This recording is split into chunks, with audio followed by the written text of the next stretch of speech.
नमस्कार दोस्तों, ये हमारा हिंदी एडीओ एडीआई सीरीज का ये दूसरा वीडियो है। आपके सामने हम लेकर के आ रहे हैं। चूँकि थोड़ा सा टेक्निकल इशू के कारण विलम्ब हो गया था, लेकिन ये जो हमारा दूसरा सीरीज है इसमें आप ध्यान से देखेंगे तो 51 से लेके 100 तक क्वेश्चन है और ये पूरी सीरीज संधि पर है। इसकी सबसे खास विशेषता यह है कि सभी प्रश्नों को समाहित करते हुए बनाया गया है। अगर इस वीडियो को बार बार आप देखेंगे तो आपकी संधि पर एक अच्छी खासी पकड़ बन जाएगी और आराम से आप प्रश्नों को सही कर सकते हैं। तो हम ज़्यादा न चर्चा करते हुए हम आते हैं वीडियो पर, क्वेश्चन पर। देखिए, पहला क्वेश्चन कह रहा है कि विद्यार्थी का सही संधि विच्छेद क्या है। तो विद्यार्थी का सही संधि विच्छेद जो है कि विद्याधन अर्थी है, तो उत्तर आपका बी सही हो जाएगा। ये वास्तव में स्वर संधि है और स्वर संधि में भी जो है कि दीर्घ स्वर संधि है। नेक्स्ट क्वेश्चन कह रहा है कि यथोचित का सही संधि विच्छेद क्या है। तो यथोचित का सही संधि विच्छेद जो है कि यथा धन उचित है, और ये भी आप देखेंगे कि स्वर संधि है और स्वर संधि में ये गुण स्वर संधि के अंतर्गत आता है। नेक्स्ट क्वेश्चन देखिए, कह रहा है कि अत्याचार का सही संधि विच्छेद क्या है। तो अत्याचार का सही संधि विच्छेद अति धन आचार है। ये यण संधि के अंतर्गत आता है।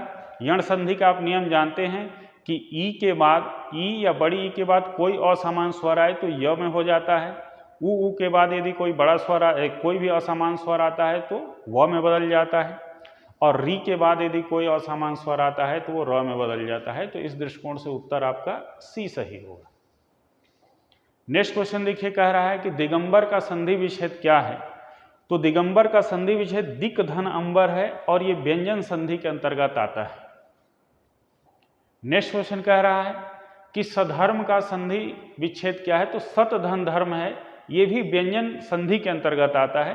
तो इससे पहले का क्वेश्चन और ये क्वेश्चन दोनों सेम नियम पर लागू होता है। इसका नियम ये है कि वर्गीय व्यंजन का अगर पहला वर्ण, ठीक है ना, जैसे पहला वर्ण में क वर्ग का क आ जाता है, च वर्ग का च आ जाता है, ठीक है ना, ट वर्ग का ट आ जाता है, फिर त वर्ग का त आ जाता है, ठीक है ना, और फिर प वर्ग का प आ जाता है। और इसके बाद कोई भी यदि कि यानी इसी वर्ग का चौथा अगर वर्ण आता है, या कोई भी स्वर आता है, या कोई भी अंतस्थ आता है, तो ये हमेशा अपने तीसरे में बदल जाते हैं।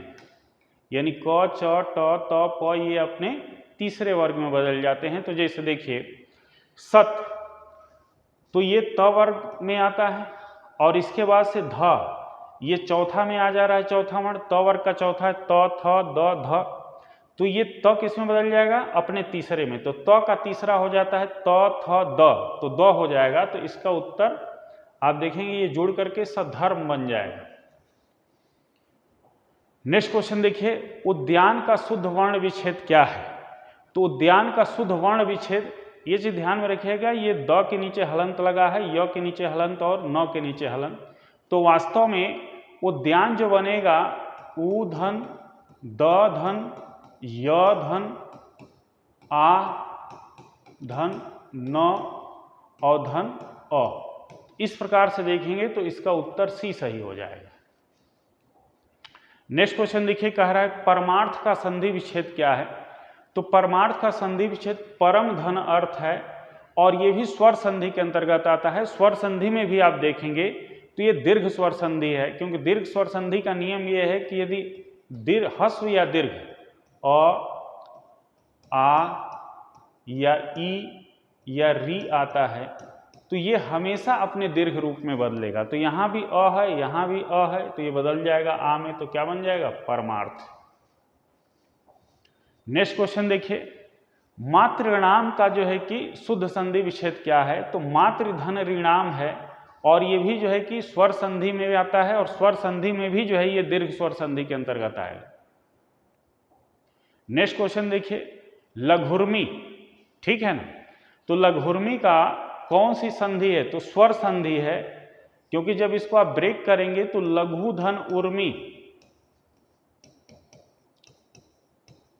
ये होता है, ठीक है ना। अब इसमें नियम वही है कि यदि ह्रस्व या दीर्घ अ उ या री के बाद अगर ह्रस्व दीर्घ अ उ री आता है तो ये हमेशा अपना दीर्घ रूप में बदलता है। तो इसीलिए जो है कि ये दीर्घ स्वर संधि के अंतर्गत आता है। नेक्स्ट क्वेश्चन देखिए, गुणाकेश।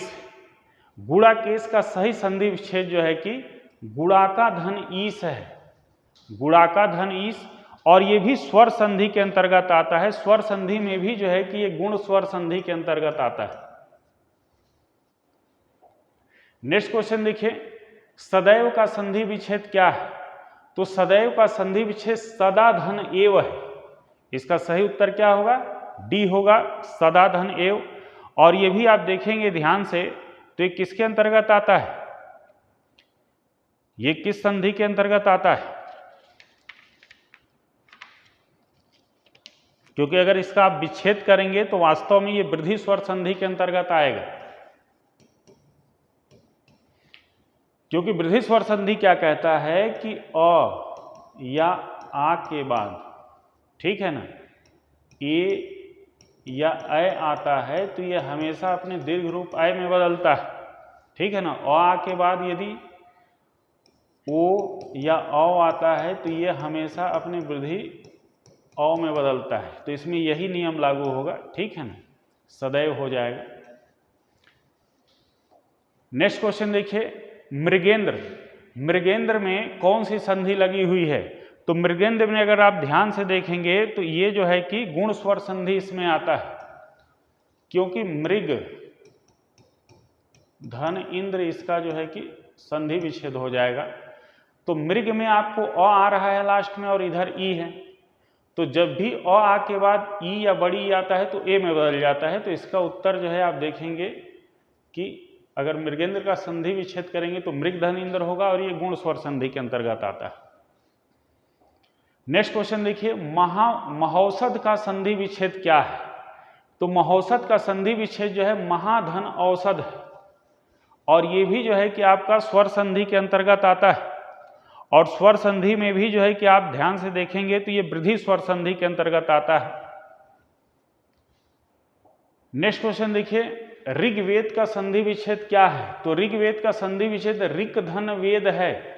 ये व्यंजन संधि है, और व्यंजन संधि का ये पहला नियम है। पहला नियम क्या कहता है कि यदि वर्गीय व्यंजन का पहला वर्ग का पहला अक्षर आता है, क, च, ट, त, प, और इसके बाद इसी वर्ग का अगर चौथा वर्ण आ जाता है या कोई भी स्वर आ जाता है या अंतस्थ आ जाता है,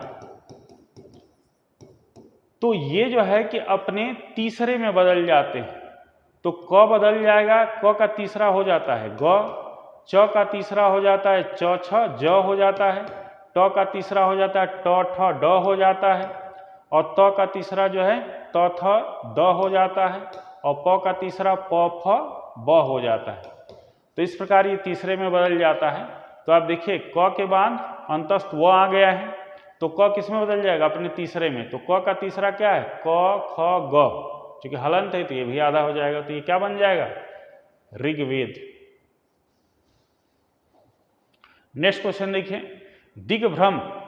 ये सेम वही संधि है, ठीक है ना, व्यंजन संधि। इसका भी जो आप देखेंगे दिक् धन भ्रम, इसका जो है कि विच्छेद होगा, तो ये बन जाएगा दिग्भ्रम। तो ये भी जो है कि आप देखेंगे तो ये व्यंजन संधि के अंतर्गत आता है, पहले ही नियम लागू होगा। नेक्स्ट क्वेश्चन देखिए, पुरस्कार में कौन सी संधि है? तो पुरस्कार में विसर्ग संधि लगी हुई है। नेक्स्ट क्वेश्चन देखिए, धनुष टंकार शब्द का संधि विच्छेद क्या है? तो धनु ढन टंकार, ये भी विसर्ग संधि के अंतर्गत आता है, क्योंकि विसर्ग के बाद ट या ठ होता है तो वो स में बदल जाता है। नेक्स्ट क्वेश्चन देखिए, रीत्यानुसार।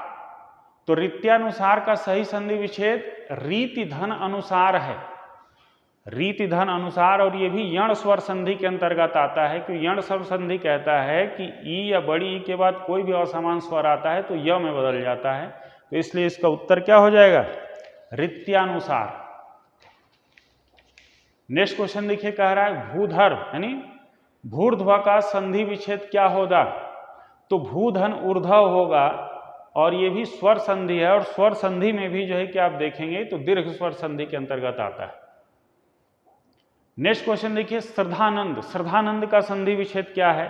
तो श्रद्धा धन आनंद, ये भी आपका दीर्घ स्वर संधि के अंतर्गत आता है, क्योंकि इसमें भी आ रहा है, ये अपने दीर्घ रूप ले लेता है, तो दीर्घ स्वर संधि के अंतर्गत ये आएगा। नेक्स्ट क्वेश्चन देखिए, ये कह रहा है कि अभि धन उदय का संधि क्या है? तो अभ्युदय, ये भी यण स्वर संधि है, क्योंकि ई के बाद उ आ रहा है तो य का रूप ले लेता है, तो हो जाएगा अभ्युदय। नेक्स्ट क्वेश्चन देखिए कि कह रहा है कि मतैक किस संधि का उदाहरण है? तो आप ध्यान से देखेंगे तो मतैक जो है कि ये किस संधि का उदाहरण होगा? मतैक जो है ये वृद्धि संधि का उदाहरण है, क्योंकि इसको देखेंगे तो इसका उत्तर होगा मत धन एक के। और ये जो है कि कहता है नियम कि अगर अ के बाद ए आता है तो ये हमेशा अपने दीर्घ रूप ऐ में बदल जाता है, तो मत धन एक के क्या हो जाएगा? मतैक के हो जाएगा। तो इसका उत्तर आपका क्या सही हो जाएगा? वृद्धि संधि। नेक्स्ट क्वेश्चन कह रहा है धातुष्मा में प्रयुक्त कौन सी संधि है? तो सबसे तो पहले आप इसके नियम आप तोड़ लीजिए। धातुष्मा का अगर आप इसको तोड़ेंगे तो धातु धन उष्मा, ठीक है, धातु धन उष्मा बनेगा। तो धातुष्मा ये वास्तव में कौन सी संधि? दीर्घ स्वर संधि के अंतर्गत आता है, क्योंकि यहां भी उ है प्लस उ है, तो हस्व या दीर्घ दोनों मिलेगा तो हमेशा दीर्घ रूप लेता है, तो ये धातुष्मा हो जाएगा। नेक्स्ट क्वेश्चन देखिए कि उच्छ्वास का संधि विच्छेद क्या है? उच्छ्वास, तो ये ध्यान से समझिए कि उच्छ्वास जो है वास्तव में व्यंजन संधि के अंतर्गत आता है, और इसका संधि विच्छेद जो है कि उत धन श्वास है। इसका नियम ये कहता है कि यदि त के बाद स अगर आता है तो त बदल जाता है च में और स बदल जाता है छ में, तो दोनों में हलंत लगा है, ठीक है ना, तो ये ध्यान रखिएगा, इसका उत्तर हो जाएगा उच्छ्वास। नेक्स्ट क्वेश्चन देखिए, मनोहर शब्द में संधि कौन सी है? तो मनोहर शब्द में विसर्ग संधि लगा हुआ है, इसका संधि विच्छेद करेंगे तो मनः धन हर होता है, मनः धन हर, तो ये विसर्ग संधि में आता है। नेक्स्ट क्वेश्चन देखिए, सरयूर्मी। सरयूर्मी में कौन सी संधि है? तो आप इसको तोड़ेंगे तो आसानी से संधि पकड़ में आ जाएगी। अब आज की इसको तोड़िए, विच्छेद करिए, तो सरयू धन उर्मी, तो ये भी जो है कि आपका दीर्घ स्वर संधि के अंतर्गत आता है, क्योंकि यू और ऊ मिलेगा तो हमेशा दीर्घ रूप ही लेता है, तो मात्रा दीर्घ ऊ का है, तो सरयूर्मी, ये उत्तर ए हो जाएगा। नेक्स्ट क्वेश्चन देखिए क्या कह रहा है कि महाधन ऐश्वर्य महेश्वर्य में कौन सी संधि नियम समाहित है? तो ये ध्यान में रखिएगा कि जो महेश्वर्य है ये वास्तव में, इसको ध्यान से अगर देखेंगे तो ये वृद्धि संधि के अंतर्गत आता है, और वृद्धि संधि का नियम क्या कहता है? वृद्धि संधि का नियम ये कहता है कि अगर अ और ए के बाद, अ के बाद यदि ए या ऐ आता है तो हमेशा अपना दीर्घ रूप लेता है।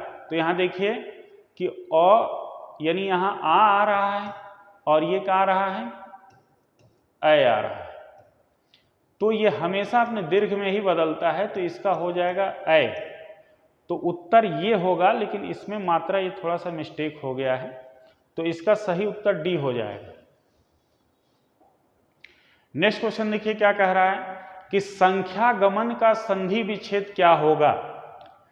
तो संख्या गमन का संधि विच्छेद सखी धन आगमन होगा, और ये भी यण संधि के अंतर्गत आता है, क्योंकि ई के बाद जो है कि कोई असमान स्वर आएगा तो ई का य में बदल जाता है, तो इसीलिए संख्या गमन इसका जुड़ करके बनेगा शब्द।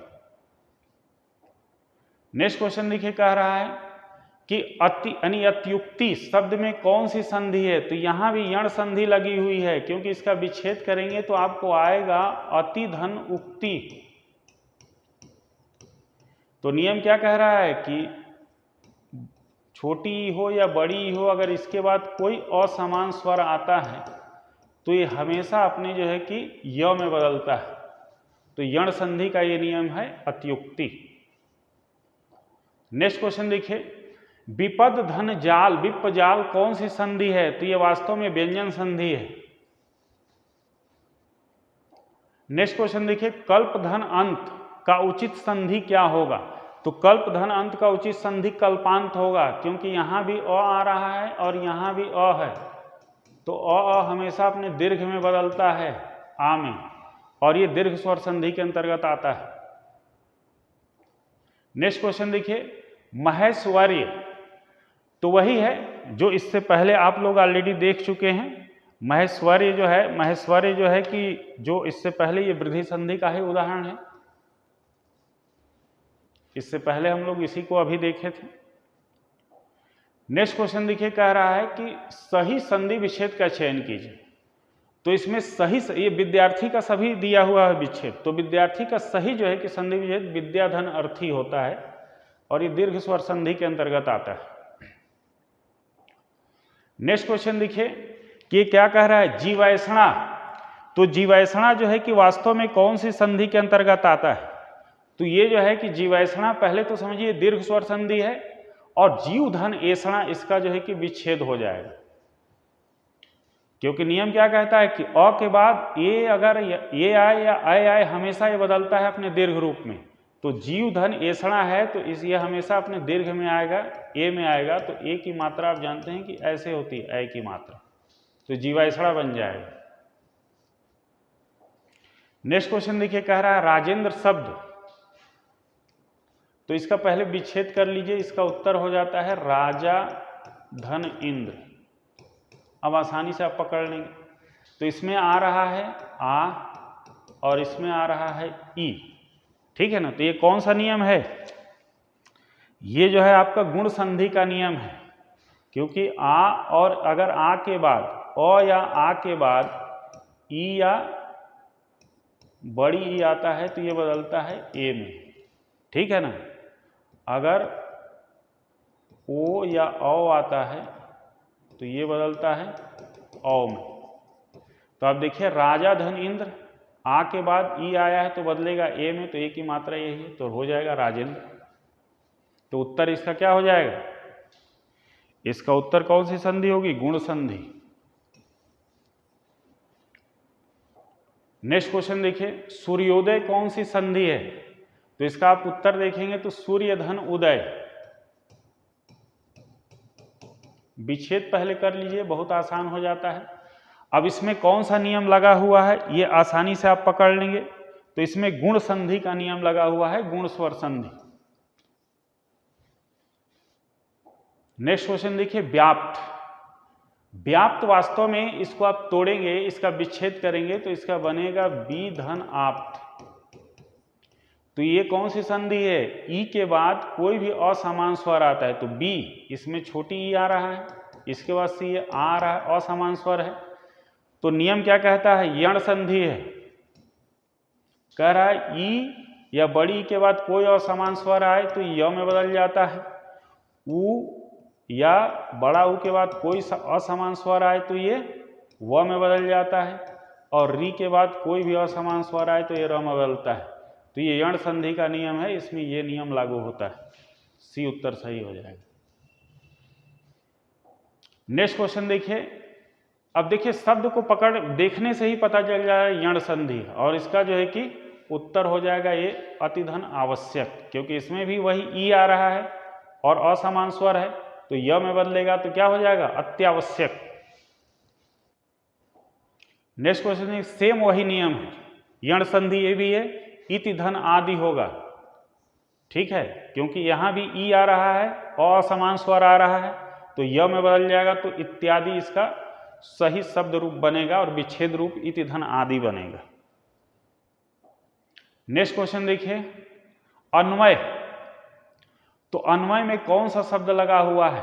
यानी इसका विच्छेद अनुधन वय होगा, और ये भी यण संधि ही है, क्योंकि उ के बाद यदि कोई भी असमान स्वर आए तो व में बदलता है, तो असमान व है तो व का व में ही बदल जाए। नेक्स्ट क्वेश्चन देखिए, अत्याचार, सेम वही शब्द आ गया, ये यण संधि है, जो इसका विश्लेषण मैंने पिछले क्वेश्चन में किया था। नेक्स्ट क्वेश्चन देखिए, भानुआगमन, तो वास्तव में भानु धन आगमन होगा और ये भी यण संधि का ही नियम है, क्योंकि नियम क्या कहता है कि ऊ हो या बड़ा ऊ हो, अगर इसके बाद कोई भी असमान स्वर आता है तो ये बदल जाता है व में। तो भानु ऊ आ गया, आगमन, और ये बदल जाएगा व में, तो भानुआगमन हो जाएगा सही उत्तर। तो इसका उत्तर होगा आपका सी। देखिए, हमेशा इसको पकड़ने का सबसे अच्छा तरीका ये है कि आप इसका विच्छेद करिए और विच्छेद के अनुसार उस नियम पर जाइए। तो बार बार जब इसका प्रैक्टिस करेंगे तो आपके दिमाग में वो स्थापित हो जाता है और फिर उत्तर बहुत आसानी से आप चयन कर लेंगे। ये वीडियो आपके लिए बहुत हेल्पफुल होगा और इसको ध्यान से देखिए और बार बार इसको देखने का प्रयास करिए। नेक्स्ट क्वेश्चन देखिए, पावन, तो देखिए ये अयाद संधि का नियम है, अय, आय, औ, आओ, ये नियम है। अब इसको पकड़ने का सबसे आसान तरीका क्या है कि देखिए इसमें पावन, आव का भाव आ रहा है, तो अय हो या आव हो, ठीक है ना। तो सिंपल सी बात है कि इसका विच्छेद क्या होगा, पौ धन अन, तो उत्तर इसका हो जाएगा सी, ये अयादी संधि है। ऋग्वेद का सही विच्छेद क्या होगा, ऋक धन वेद, ये भी व्यंजन संधि है जिसका विश्लेषण इससे पहले वाले क्वेश्चन में किया जा चुका है। नेक्स्ट क्वेश्चन देखिए, कह रहा है किस शब्द में व्यंजन संधि है। तो देखिए परोपकार, इसमें भी स्वर है, विद्यालय स्वर है, इति धन आदि स्वर है, सज्जन ही व्यंजन संधि। नेक्स्ट क्वेश्चन कह रहा है कि तेजोमय का सही संधि विच्छेद क्या है, यह विसर्ग संधि है, तेजः धन मय होगा। नेक्स्ट क्वेश्चन देखिए, अधोगति का संधि विच्छेद क्या होगा, तो यह भी विसर्ग संधि, अधः धन गति होगा, तो उत्तर डी सही हो जाएगा।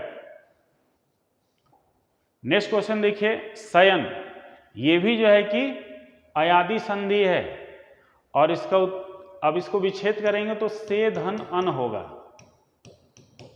ठीक है। और ये अयादी संधि है। अयादी संधि क्या कहता है, ए आय के बाद अगर कोई भी असमान स्वर आता है तो अय आय में बदल जाता है, ठीक है।